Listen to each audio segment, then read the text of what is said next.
The odd couple scenario of an organized person trying to live with a messy person makes for a funny sitcom, but it's no laughing matter if you're dealing with it in real life.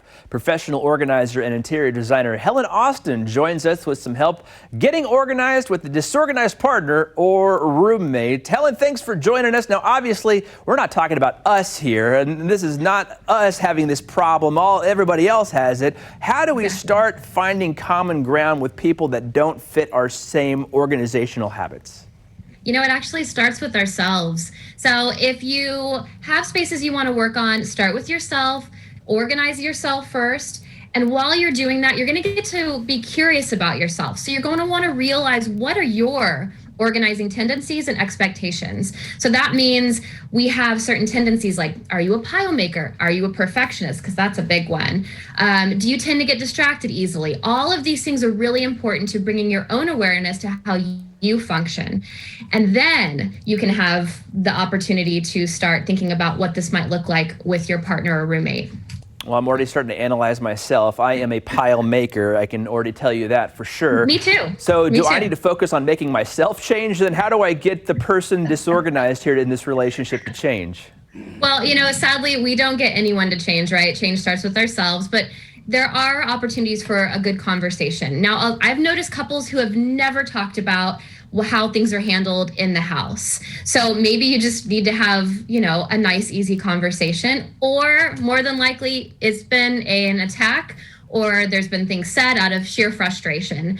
So you're going to want to consider to find a time where you can sit down with that person and have a conversation where no one's distracted, they're not stressed out, they're not rushed, and you basically just start by saying, hey, these are some things that I've been doing. This is what I've learned about myself. And as you share this journey with them, it often can get the other person to start thinking about themselves as well. And then you have the opportunity to go, so what do you think? Would you be interested in doing more around the house with me? And here's a spot that's easy and small, that maybe we can do together. And you can get the conversation started that way. But it has to be under the right circumstances, and not when you're angry and not when you're just at your wit's end. So you don't want to respond with, so I picked up your dirty sock again. That's probably not the best way to start.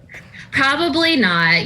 Sadly, those don't work out so well, do they? So what about solutions? Do they look different between, we talked about couple relationships, but what about just like general roommate relationships too? Are these solutions the same for both of those different type of couples? They can be. You got to have conversations, right? The dynamics are different. I'd say it's more difficult with couples because of the relationship that you have to balance with all, and the long term of that one is going to be different. Plus, you build up all these nice resentments sometimes over time like this that can make it more complicated. So solutions for couples really is just to get to know them. Same thing with a roommate. Also, start to ask yourself, how were you raised? So how you were raised will develop certain expectations of what life looks like as an adult. And learning what the other person's experiences can be a really great way of learning more about each other. And then you're going to be able to find better solutions because you're going to better understand where the other person is coming from. Well, she is saving marriages and friendships. Thank you so much to professional organizer and interior designer Helen Austen.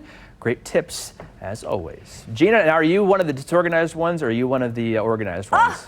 What do you think, though? Yeah, what do you think? She's disorganized, obviously. No, I am organized. We can all attest Joe is the opposite. Yeah, I am the opposite. My closet got moved out of the master into the guest room.